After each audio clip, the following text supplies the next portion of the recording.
एक कौवा प्यासा था, इधर उधर भटक रहा था। दूर से एक घड़ा दिखा, पास उसके जा पहुंचा।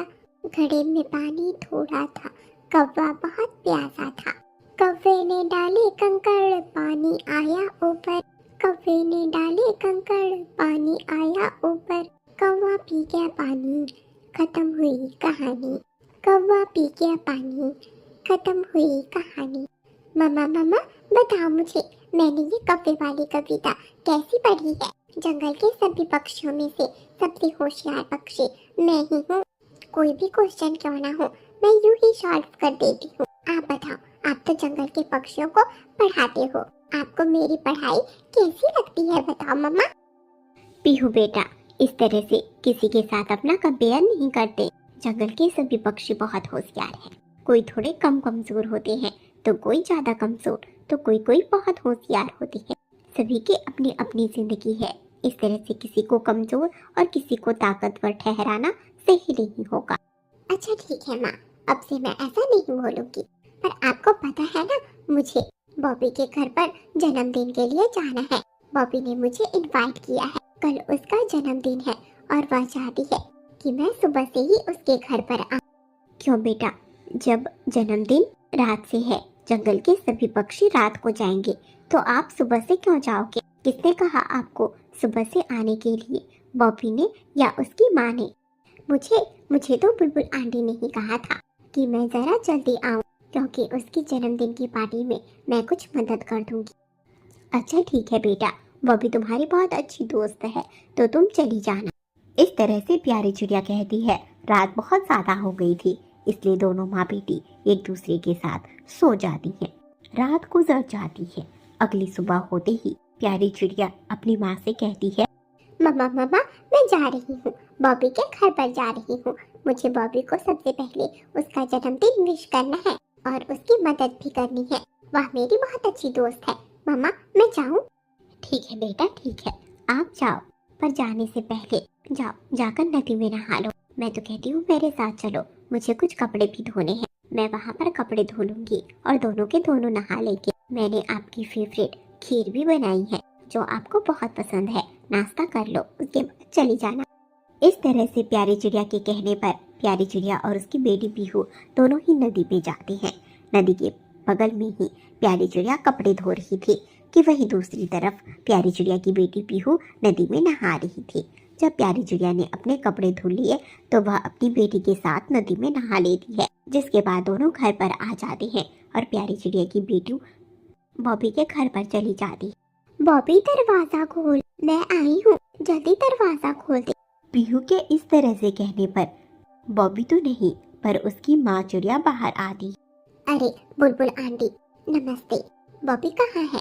मुझे उसे उसका जन्मदिन विश करना है। कहाँ है वो? घर के अंदर ही तो है। आओ, घर के अंदर आओ। दोनों घर के अंदर जाते हैं, जहाँ पर प्यारी चिड़िया की बेटी पीहू बॉबी को उसका जन्मदिन विश करती है।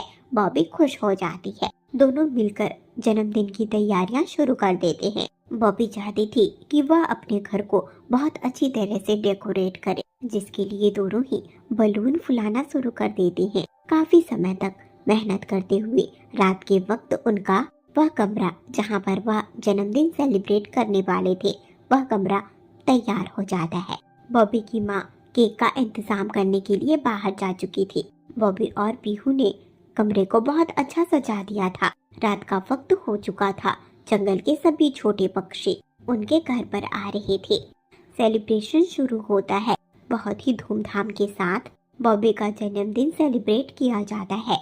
वहीं दूसरी तरफ पीहू की माँ प्यारी चिड़िया घर के बाहर बैठी हुई अपनी बेटी के वापस लौटने का इंतजार कर रही थी कि तभी पीहू उसे आती हुई नजर आ जाती है। पीहू बेटा, कितनी देर कर दी आपने? सुबह से गई हो, मैं बहुत बेचैन हो रही थी।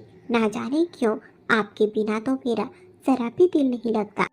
अरे मम्मा, पर आप ही तो कहती हो कि एक रोज मुझे विदा होकर अपने पति के घर चले जाना होगा, तो फिर क्या करोगे आप? बताओ बताओ, क्या करोगे?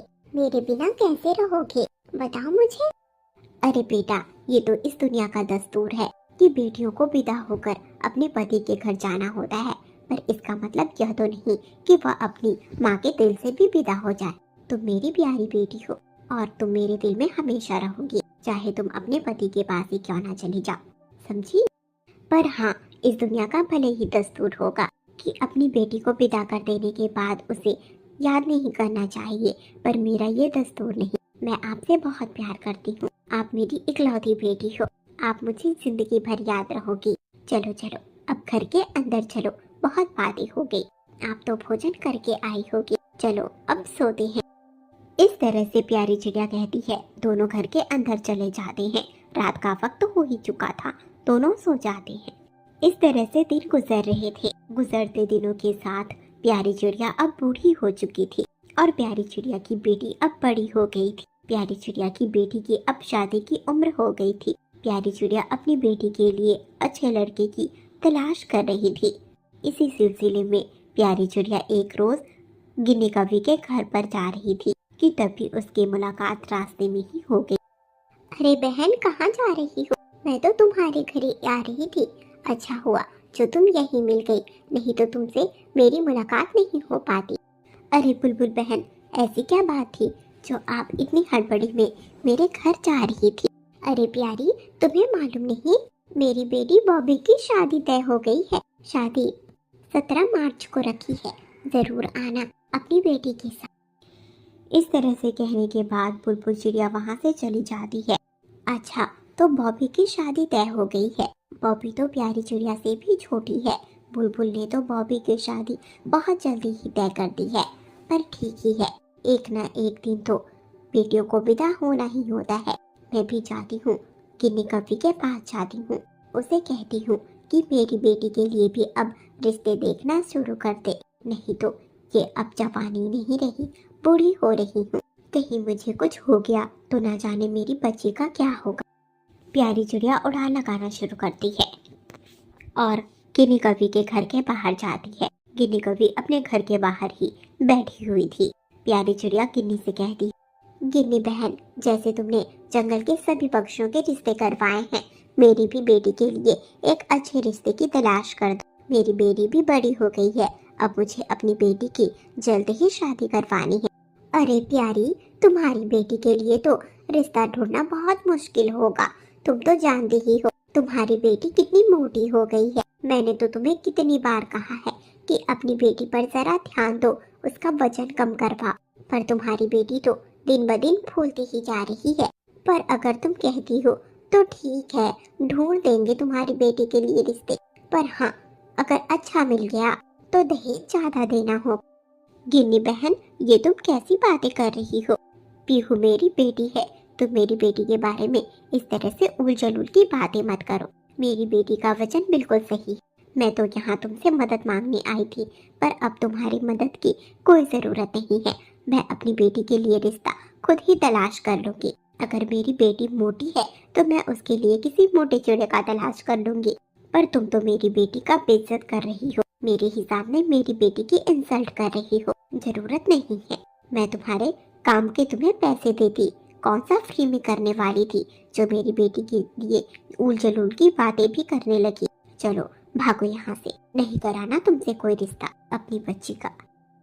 रुको रुको चिड़िया रुको, इस तरह से गुस्सा होकर जाओ मत, मैं तो सच कह रही हूँ। तुम्हें चाहे मेरी बात बुरी लगे, पर मेरी बात पर विचार करना। जाकर अपनी बेटी को अच्छी तरह से देख लो, तुम्हारी बेटी का वजन कुछ ज्यादा ही बढ़ गया है। वजन कम कर लेगी तो बहुत अच्छे चिड़े का रिश्ता मिलेगा, नहीं तो कोई गरीब चिड़ा ही होगा जो तुम्हारी बेटी को लेकर जाएगा। मैं तो सच्चाई कह रही हूँ और तुम्हें इस तरह से मिर्ची लग रही। इस तरह से गिन्नी कह रही थी। चिड़िया ने गिन्नी की आवाज तो सुन ली थी, उसकी बातें तो सुन ली थी, पर प्यारी चिड़िया उसकी बातों का कोई जवाब नहीं देती और उड़ान लगाती हुई अपने घर पर चली जाती है, जहाँ पर घर के बाहर बैठी उसकी बेटी पीहू उसका इंतजार कर रही थी। दोस्तों, तो पीहू बड़ी हो गई है। क्या आपको भी लगता है कि पीहू का वजन बहुत ज्यादा बढ़ गया है? क्या पीहू की शादी हो पाएगी या नहीं? जानने के लिए कल तक का इंतजार करिए। कल एपिसोड 2 इस कहानी का आने वाला है, जो बहुत ही ज्यादा अच्छा और बहुत ही ज्यादा इंटरेस्टिंग है, जहां आपको पता चल जाएगा कि प्यारी चिड़िया की मोटी बेटी पीहू की शादी हो पाएगी या नहीं। हेलो दोस्तों, तो आपने देख लिया कि पीहू बड़ी हो गई है और पीहू का शरीर भी बढ़ गया है। क्या आपको भी लगता है कि पीहू मोटी हो गई है? पीहू का वजन बहुत ज्यादा है, लगता है या नहीं? कमेंट में बताओ। और अगर चैनल पर नए आए हो तो चैनल को सब्सक्राइब कर लो, जिससे मैं आपके लिए हर रोज ऐसी ही मजेदार कहानियाँ लेकर आती रहूंगी। तो ठीक है दोस्तों, कल तक का इंतजार करो। कल इस कहानी का एपिसोड 2 आपको देखने को मिलेगा। तब तक के लिए बाय बाय।